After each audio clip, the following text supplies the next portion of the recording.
5 മണി മുതൽ കര, വ്യോമ, നാവികസേന നടപടികളെല്ലാം നിർത്തിവെക്കാൻ ഇരു രാജ്യങ്ങളും തമ്മിൽ ധാരണയായി. 4 ദിവസത്തെ ആക്രമണത്തിനൊടുവിലാണ് വെടിനിർത്തലിന് ധാരണയായത്. 48 മണിക്കൂർ നീണ്ട ചർച്ചകൾക്ക് പിന്നാലെയാണ് വെടിനിർത്തൽ തയ്യാറായത്. തുടർ ചർച്ചകൾ അടുത്ത തിങ്കളാഴ്ച നടക്കും. വിദേശകാര്യ സെക്രട്ടറി വിക്രം മിശ്രയുടെ വാക്കുകളിലേക്ക്. It was agreed between them that both sides would stop all firing and military action on land and in the air and sea with effect from 1700 hours Indian Standard Time today. Instructions have been given on both sides to give effect to this understanding. The Directors General of Military Operations will talk again on the 12th of May at 1200 hours. Antony ജിസ്റ്റോൾ ചെയ്യുന്നുണ്ട്. ആന്റണി, വെടിനിർത്തൽ സ്ഥിരീകരിച്ചിരിക്കുകയാണ് ഇന്ത്യയും പാകിസ്ഥാനും. നേരത്തെ പാകിസ്ഥാന് ഇന്ത്യയുടെ അന്ത്യശാസനം അടക്കമുണ്ടായിരുന്നു. ഭാവിയിലെ ഭീകരാക്രമണം യുദ്ധമായി കണക്കാക്കുമെന്നടക്കമുള്ള കാര്യങ്ങൾ ഇന്ത്യ പറഞ്ഞിരുന്നു.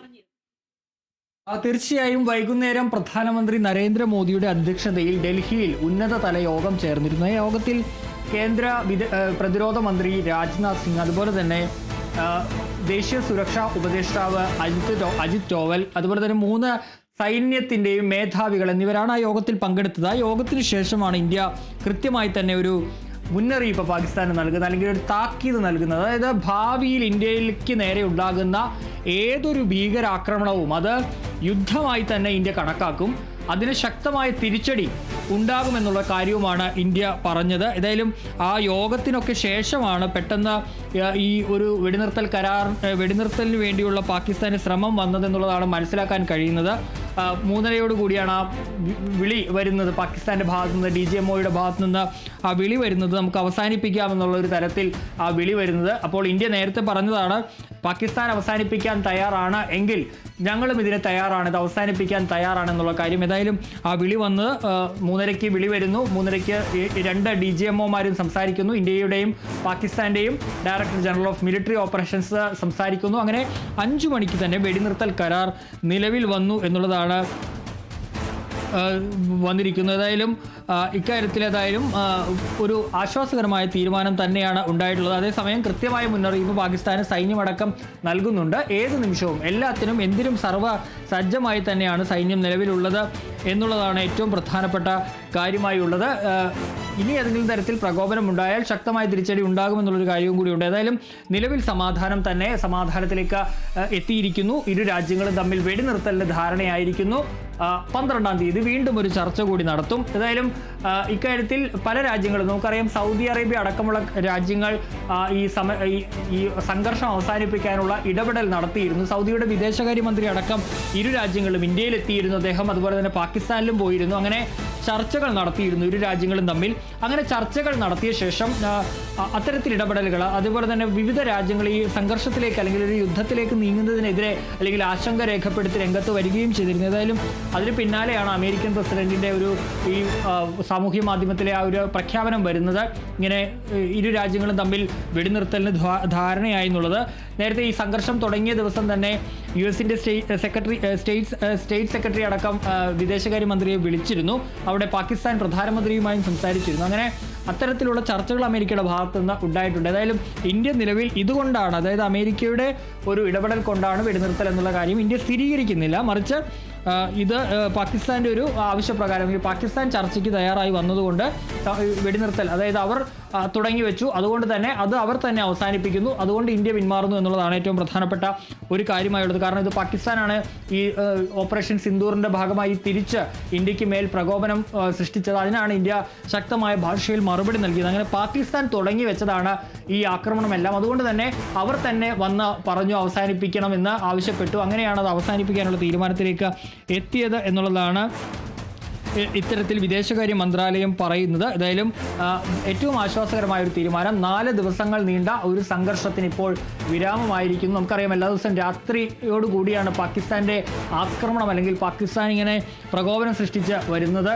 ഡ്രോണുകളായും മിസൈലുകളും ഒക്കെയായും നമ്മുടെ അതിർത്തി സംസ്ഥാനങ്ങളിലേക്ക്, പഞ്ചാബിലേക്കും കാശ്മീരിലേക്കും രാജസ്ഥാനിലേക്കും ഒക്കെ ഇത്തരത്തിൽ മിസൈലുകളും അതുപോലെ തന്നെ ഡ്രോണുകളും ഒക്കെ അയക്കുന്നു. ഇന്നിപ്പോൾ അവരുടെ ഒരു മിസൈൽ അവർ ഡൽഹി ലക്ഷ്യമാക്കി അയച്ചിരുന്നു. പക്ഷേ അത് കൃത്യമായി തന്നെ ഹരിയാനയിൽ വെച്ചത് തകർക്കാൻ ഇന്ത്യൻ സൈന്യത്തിന് കഴിഞ്ഞിരുന്നു, ഇന്ത്യയുടെ വ്യോമ പ്രതിരോധത്തിന് കഴിഞ്ഞിരുന്നു. അങ്ങനെ അവരുടെ ഭാഗത്തു നിന്ന് ഇങ്ങനെ രാത്രികളിൽ വലിയ പ്രകോപനമൊക്കെ ഉണ്ടായിരുന്നു. അങ്ങനെ അത് പ്രകോപനം ശക്തമായ ഘട്ടത്തിലാണ് ഇന്ത്യ അവരുടെ ശക്തമായ തിരിച്ചടി നൽകിയത്. കനത്ത നാശനഷ്ടം വിതയ്ക്കാൻ ഇന്ത്യക്ക് അവിടെ കഴിഞ്ഞു എന്നുള്ളതും സൈന്യം സ്ഥിരീകരിക്കുകയും ചെയ്യുന്നുണ്ട്. ഏതായാലും അതിനൊടുവിൽ ഇപ്പോൾ പാകിസ്ഥാൻ തന്നെ അതിന് തയ്യാറായി വരികയും ആ ചർച്ച നടത്തുകയും അല്ലെങ്കിൽ തങ്ങൾ ഇതിന് തയ്യാറാണെന്ന് പാകിസ്ഥാൻ അറിയിക്കുകയും ഇന്ത്യ അങ്ങനെ അതിനോട് അനുകൂലമായി പ്രതികരിക്കുകയും ഇരു രാജ്യങ്ങളിലും തമ്മിലുള്ള വെടിനിർത്തലിന് ധാരണയാവുകയുമാണ് ഇതിലൂടെ ചെയ്തിട്ടുള്ളത്. ഏതായാലും വളരെ ആശ്വാസകരമായ ഒരു തീരുമാനത്തിലേക്ക് ഇരു രാജ്യങ്ങളും എത്തിയിരിക്കുന്നു. വെടിനിർത്തലിന് ധാരണയായിരിക്കുന്നു. വൈകിട്ട് 5 മണി മുതൽ തന്നെ വെടിനിർത്തൽ നിലവിൽ വന്നിരിക്കുന്നു. നിലവിൽ എല്ലാ 3 സേനകളുടെയും കര, നാവിക, വ്യോമസേനകളുടെയും എല്ലാ നടപടികളും നിർത്തിവെക്കാനും തീരുമാനമായിരിക്കുന്നു. ആന്റണി, അതിർത്തിയിൽ ഇനി സമാധാനം പുലരും, അതുപോലെ തന്നെ കനത്ത ജാഗ്രതയിലായിരുന്നു രാജ്യം, സുരക്ഷയിലായിരുന്നു, ജനങ്ങളോട് പുറത്തിറങ്ങരുത്, അതുപോലെ തന്നെ വിമാനത്താവളങ്ങൾ അടക്കം അടച്ചിടുന്ന ഒരു സാഹചര്യം ഉണ്ടായിരുന്നു. തീർച്ചയായും ജാഗ്രത കഴിഞ്ഞ ദിവസങ്ങളിൽ നമുക്കറിയാം സിന്ദൂറിന് മുൻപ് തന്നെ ശക്തമായ ഒരു ജാഗ്രതയിൽ തന്നെയാണ്. കാരണം പലപ്പോഴും പാകിസ്ഥാൻ ഇങ്ങനെ ഈ സിന്ദൂറിന് മുമ്പ് തന്നെ നമ്മുടെ ഇന്ത്യൻ പോസ്റ്റുകൾക്ക് നേരെ, അതുപോലെ തന്നെ ഇന്ത്യയിൽ കാശ്മീരിൽ സ്ഥിരമായി വെടിനിർത്തൽ കരാറുകളൊക്കെ ലംഘിക്കുന്ന ഒരു സാഹചര്യം ഉണ്ടായിരുന്നു. അതുമുതൽ തന്നെ സൈന്യം സർവ്വസജ്ജമായിരുന്നു. 3 സൈന്യവും സർവ്വസജ്ജമായി തന്നെയാണ് നിന്നിരുന്നത്. അതിന് പിന്നാലെയാണ് അപ്രതീക്ഷിതമായി ഇന്ത്യയുടെ ഓപ്പറേഷൻ സിന്ദൂർ സംഭവിക്കുന്നത്. അതിന് പിന്നാലെ ജാഗ്രത കൂടുതൽ ശക്തമാക്കുകയും ചെയ്തിരുന്നു. ഏതായാലും ജാഗ്രത നിലവിൽ തുടരും. അതുമായി ബന്ധപ്പെട്ടുള്ള കാര്യങ്ങൾ നമ്മൾക്ക് നിലവിൽ ലഭ്യമല്ല. ഏതായാലും രാജ്യം ജാഗ്രതയിൽ തുടരും. പക്ഷേ നിലവിൽ ഇനി അതിർത്തിയിൽ സമാധാനം പുലരുമെന്നുള്ളതാണ് പാകിസ്ഥാന്റെ ഭാഗത്ത് ഈ വെടിനിർത്തൽ, അതായത് വെടിനിർത്തൽ പൂർണ്ണമായും നിലവിൽ വന്നിരിക്കുന്നു. ഇനി ഒരു തരത്തിലുമുള്ള സൈനിക നടപടികളും അല്ലെങ്കിൽ ഉണ്ടാവില്ല എന്നുള്ളതാണ് പാകിസ്ഥാനും അറിയിച്ചിരിക്കുന്നത്. അതിന് ഇന്ത്യ അനുകൂലമായി പ്രതികരിക്കുകയും ചെയ്തിരിക്കുന്നത്. കരസേനയുടെ ഭാഗത്തു നിന്നോ, നാവികസേനയുടെ ഭാഗത്തു നിന്നോ, വ്യോമസേനയുടെ ഭാഗത്തു നിന്നോ, ഇപ്പോൾ കൂടുതലായും പാകിസ്ഥാന്റെ ഭാഗത്തു നിന്ന് ആക്രമണം ഉണ്ടായിട്ടുള്ളത് ഈ കരസേനയുടെ ഭാഗത്തു നിന്നും അതുപോലെ തന്നെ അവരുടെ വ്യോമസേനയുടെ ഭാഗത്തു നിന്നുമാണ്. കരസേന അവിടെ ഈ കാശ്മീരിലടക്കം ഷെല്ലുകൾ വർഷിക്കുന്ന ഒരു സാഹചര്യം ഉണ്ടായിരുന്നു. നിരവധി ആളുകൾ അവിടെ മരിക്കുന്ന ഒരു സാഹചര്യം ഉണ്ടായിരുന്നു.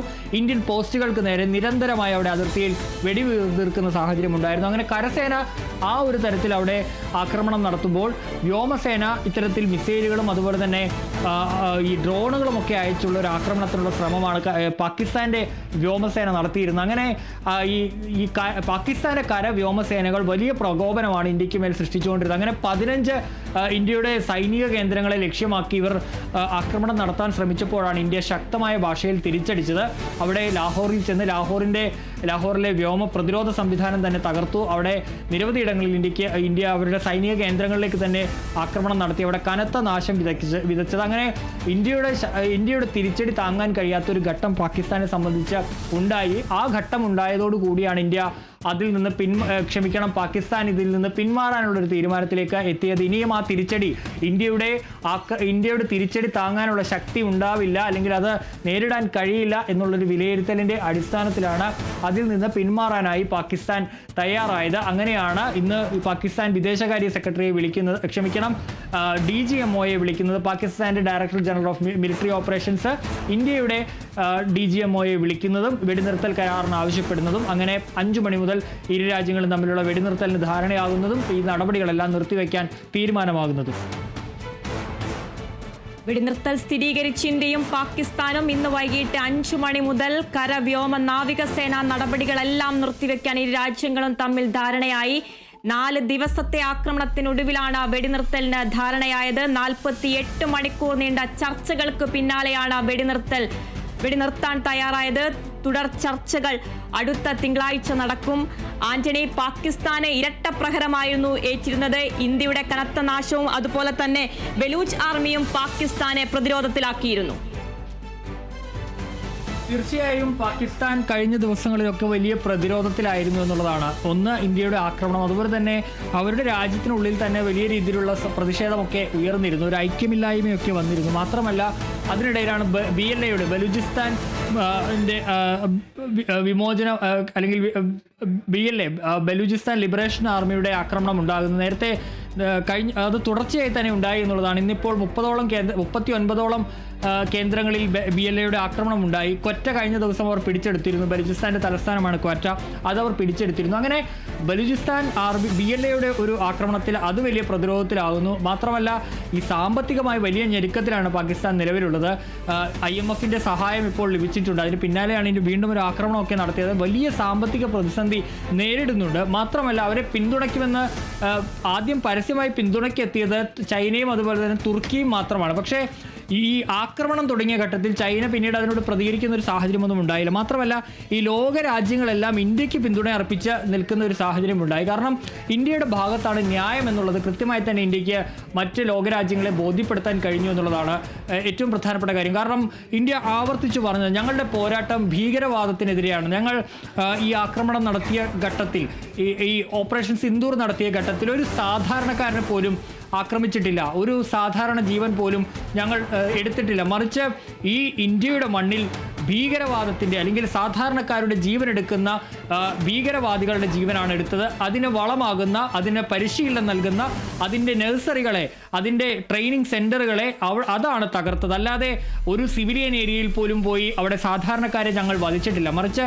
ഭീകരവാദത്തിനെതിരാണ് ഇന്ത്യയുടെ പോരാട്ടം എന്നാണ് ഇന്ത്യ പ്രഖ്യാപിച്ചിരുന്നത്. അത് തന്നെയാണ് ഇന്ത്യ ഓപ്പറേഷൻ സിന്ദൂറിലൂടെ നടപ്പാക്കിയത്. പഹൽഗാമിൽ 26 പേരുടെ ജീവനാണ് ഭീകരവാദികൾ എടുത്തത്. അതിനുള്ള ശക്തമായ മറുപടിയാണ് ഇന്ത്യ അന്ന് നൽകിയത്. പക്ഷേ പാകിസ്ഥാൻ ചെയ്തത് അതിനെ ആ തരത്തിലെടുക്കുന്നതിന് പകരം അവരുടെ ഇന്ത്യ ആരോപിക്കുന്നത് പോലെ ഈ ഭീകരവാദികൾക്ക് സംരക്ഷണം നൽകുന്ന ഒരു നിലപാടൊക്കെയാണ് അവരുടെ ഭാഗത്തു നിന്നുണ്ടായിരുന്നത്. അത്തരത്തിൽ അതിൻ്റെ അടിസ്ഥാനത്തിൽ അവർ ഈ ഓപ്പറേഷൻ സിന്ദൂറിന് പിന്നാലെ ഇന്ത്യക്ക് നേരെ പ്രകോപനം സൃഷ്ടിക്കുന്ന സാഹചര്യമാണ് ആ ഘട്ടത്തിലൊക്കെ ഉണ്ടായിരുന്നത് എന്നുള്ളതാണ് ഏറ്റവും പ്രധാനപ്പെട്ട ഒരു കാര്യമായുള്ളത്. അങ്ങനെ ഇന്ത്യ ഇക്കാര്യം, അതായത് തങ്ങളുടെ പോരാട്ടം ഈ ഭീകരവാദത്തിനെതിരാണ്. അതുപോലെ തന്നെ പാകിസ്ഥാൻ ഈ മസൂദ് അസർ അടക്കം ഇന്ത്യയെ മുംബൈ ഭീകരാക്രമണത്തിലടക്കം അതിൻ്റെ സൂത്രധാരൻ മസൂദ് അസറിനടക്കം ഹാഫിസ് സയ്യിദിനെ അടക്കം സംരക്ഷിക്കുന്നു. അവർക്ക് VIP പരിഗണന നൽകുന്നു. അതേപോലെ അത്തരത്തിൽ ഭീകരവാദത്തിന് പാകിസ്ഥാൻ വളം നൽകുന്നു, അവരെ സംരക്ഷിക്കുന്നു എന്നുള്ള ആ ഒരു കാര്യം കൃത്യമായി തന്നെ ലോകരാജ്യങ്ങളെ അറിയിക്കാൻ, അതിനു മുമ്പേ അത് കൃത്യമായി തന്നെ ബോധ്യപ്പെടുത്താൻ ഇന്ത്യക്ക് സാധിച്ചു. അങ്ങനെ ഇന്ത്യക്ക് വലിയ പിന്തുണ ലോകരാജ്യങ്ങളുടെ ഭാഗത്ത് നിന്ന് ഇക്കാര്യത്തിൽ ലഭിച്ചു. പാകിസ്ഥാൻ ഇക്കാര്യത്തിൽ കൃത്യമായും ഒറ്റപ്പെടുന്നൊരു സാഹചര്യം, അവർ പലതരത്തിലുള്ള നുണപ്രചരണങ്ങളൊക്കെ നടത്തി നോക്കി. പക്ഷേ പാകിസ്ഥാൻ ഒറ്റപ്പെടുന്ന സാഹചര്യമാണ് ഈ ഘട്ടത്തിലൊക്കെ ഉണ്ടായത്. അങ്ങനെ പോകുന്ന ഒരു ഘട്ടത്തിലാണ് ഇത്തരത്തിൽ ഇനിയും പിടിച്ചു നിൽക്കാൻ കഴിയില്ല. പലപ്പോഴും ആക്രമണം നടത്തി, 4 ദിവസം ആക്രമണം നടത്തി, പക്ഷേ ഒന്നുപോലും കൃത്യമായ ലക്ഷ്യത്തിലേക്ക് എത്തിക്കാനോ അല്ലെങ്കിൽ അത് വിജയിക്കാൻ പോലും അവർക്ക് കഴിഞ്ഞില്ല. പക്ഷേ കനത്ത തിരിച്ചടി ഏറ്റുവാങ്ങേണ്ടി വരികയും ചെയ്തു. ഈ മിസൈലുകളും അതുപോലെ തന്നെ ഡ്രോണുകളും ഒക്കെ ഇന്ത്യയുടെ മണ്ണിലേക്ക് അയച്ചപ്പോൾ അത് കൃത്യമായി തന്നെ ഇന്ത്യ തകർത്ത് തരിപ്പണമാക്കി കളഞ്ഞു. വലിയ നാശനഷ്ടമൊന്നും ഉണ്ടാക്കാൻ അവർക്ക് സാധിച്ചില്ല. പക്ഷേ പാകിസ്ഥാനെ സംബന്ധിച്ച് അവരുടെ ആർമി ഹെഡ്ക്വാർട്ടേഴ്സായ റാവൽപിണ്ടിയിൽ പോയി കൃത്യമായി തന്നെ അവിടെ ആക്രമണം നടത്താൻ ഇന്ത്യക്ക് സാധിച്ചു. അങ്ങനെ കൃത്യമായി മണ്ണിൽ തന്നെ ആക്രമണം കിട്ടിയ തിരിച്ചടി നേരിട്ട പാകിസ്ഥാന് മുന്നോട്ട് പോകാൻ വേറെ വഴിയില്ലാതെയായി. അങ്ങനെയാണ് ഈ ഒരു സമാധാനത്തിൻ്റെ നിലയിലേക്ക് എത്തുന്നത് എന്നുള്ളത് തന്നെയാണ്. എങ്ങനെയും ഇത് അവസാനിപ്പിക്കുക എന്ന നിലയിലേക്ക് അവർ എത്തിച്ചേർന്നത് എന്നുള്ളതാണ് ഏറ്റവും പ്രധാനപ്പെട്ട കാര്യമായുള്ളത്. ഏതായാലും അമേരിക്കൻ പ്രസിഡന്റ് പറഞ്ഞത് ഇരു രാജ്യങ്ങൾക്കുമിടയിലുള്ളൊരു മധ്യസ്ഥ ചർച്ച ഞങ്ങൾ നടത്തിയിരുന്നു. 48 മണിക്കൂർ, ഒരു രാത്രി മുഴുവൻ ചർച്ചയായിരുന്നു എന്നുള്ളതാണ് ഡൊണാൾഡ് ട്രംപ് പറഞ്ഞത്.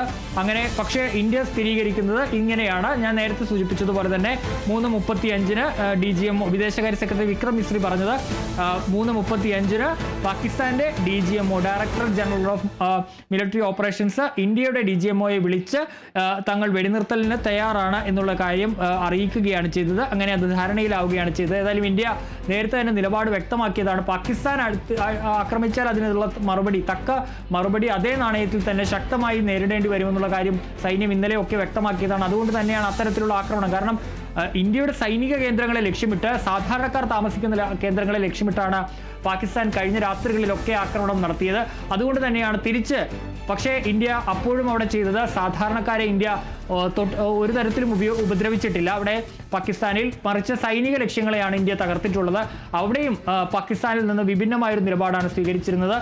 ഏതായാലും വെടിനിർത്തൽ, ഏതായാലും സമാധാനത്തിലേക്ക് ഇപ്പോൾ ഇരു രാജ്യങ്ങളും എത്തിയിരിക്കുന്നു. വെടിനിർത്തലിന് തീരുമാനമായിരിക്കുന്നു എന്നുള്ളത് വളരെ പ്രധാനപ്പെട്ട ഒരു കാര്യം തന്നെയാണ്. ഇനി എന്ത് എന്നുള്ളതാണ്. ഇനിയിപ്പോൾ ഏതായാലും ചർച്ചകൾ അവസാനിക്കുന്നില്ല. ചർച്ച 12 12-ാം തീയതി കൂടി ചർച്ച നടക്കും. ആ ചർച്ചയിൽ ഇനി എന്താണ് വരിക എന്നുള്ളതാണ്. ഏതായാലും വിദേശകാര്യ മന്ത്രാലയം മറ്റൊരു കാര്യം അറിയിക്കുന്നത്, ഈ വെടിനിർത്തലൊക്കെ അവസാനിച്ചിട്ടുണ്ട് എങ്കിലും നമ്മൾ മുന്നേ എടുത്ത തീരുമാനം, അതായത് പഹൽഗാം ഭീകരാക്രമണത്തിന് പിന്നാലെ പാകിസ്ഥാനുമായുള്ള നയതന്ത്ര ബന്ധങ്ങൾ അവസാനിപ്പിക്കാൻ തീരുമാനിച്ചിരുന്നു. അതുപോലെ തന്നെ സിന്ധു നദീജല കരാറ് അത് റദ്ദാക്കാൻ തീരുമാനിച്ചിരുന്നു. പക്ഷേ ആ തീരുമാനങ്ങളിൽ നിന്നൊന്നും നിലവിൽ പിന്നോട്ടില്ല, അതെല്ലാം തുടരും. സിന്ധു നദീജല കരാർ മരവിപ്പിച്ചത്, ആ തീരുമാനത്തിലൊക്കെ ഇന്ത്യ നിലവിൽ തുടരും. മറ്റ് അതിൽ നിന്നും ഇന്ത്യ പിന്നോട്ട് പോകാൻ ഇപ്പോൾ ഉദ്ദേശിക്കുന്നില്ല എന്നുള്ളത് ഇന്ത്യ വിദേശകാര്യ സെക്രട്ടറി കൃത്യമായി തന്നെ അറിയിച്ചിട്ടുണ്ട്. അതേസമയം സൈന്യം സർവ്വസജ്ജമാണെന്നുള്ള കാര്യവും സൈന്യവും അറിയിച്ചിട്ടുണ്ട്. ഏതായാലും വെടിനിർത്തൽ കരാർ ഇപ്പോൾ നിലവിൽ വന്നിരിക്കുന്നു. 5 മണി മുതൽ അത് നിലവിൽ വന്നിരിക്കുന്നു. കര, വ്യോമ, നാവിക സേനകൾ തമ്മിലുള്ള എല്ലാ നടപടികളും ഇപ്പോൾ നിർത്തിവെക്കാൻ തീരുമാനിച്ചിരിക്കുന്നു. ഏതായാലും അതാണ് ഈ മണിക്കൂറിൽ, അതായത് കഴിഞ്ഞ രാത്രികളിൽ ഉണ്ടായ ആ ഒരു സംഘർഷത്തിന്, ആ ഒരു ആക്രമണ സാധ്യതകൾക്ക് ഒക്കെ ഇപ്പോൾ അയവ് വന്നിരിക്കുന്നു. രാജ്യം ഇനി എങ്ങോട്ട് ഇതൊരു യുദ്ധത്തിലേക്ക് നീങ്ങുന്നു എന്നുള്ള ആശങ്കകൾ ഇപ്പോൾ തൽക്കാലത്തേക്കെങ്കിലും, അല്ലെങ്കിൽ അത് വിരാമമായിരിക്കുന്നു, അവസാനിച്ചിരിക്കുന്നു. സമാധാനത്തിന്റെ വഴിയിലേക്ക്, വെടിനിർത്തലിന്റെ വഴിയിലേക്ക് പാകിസ്ഥാൻ തന്നെ എത്തിയിരിക്കുന്നു. അവരായി ആരംഭിച്ച പ്രകോപനം അവരാൽ തന്നെ ഇപ്പോൾ അവസാനിപ്പിക്കാമെന്ന് അറിയിച്ചിരിക്കുന്നു. അത് ഇന്ത്യ അംഗീകരിക്കുകയും ചെയ്തിരിക്കുന്നു. ഏതായാലും വെടിനിർത്തൽ കരാർ നിലവിൽ വന്നിരിക്കുകയാണ്. ഇന്ത്യയും പാകിസ്ഥാനും വെടിനിർത്തി, ഇരു രാജ്യങ്ങളും വെടിനിർത്തൽ സ്ഥിരീകരിച്ചു. അമേരിക്കയുടെ മധ്യസ്ഥതയിലാണ് തീരുമാനം. വെടിനിർത്തൽ 5 മണിക്ക് നിലവിൽ വന്നു. 4 ദിവസത്തെ ആക്രമണത്തിനൊടുവിലാണ് എല്ലാ സൈനിക നടപടികളും നിർത്തിയത്.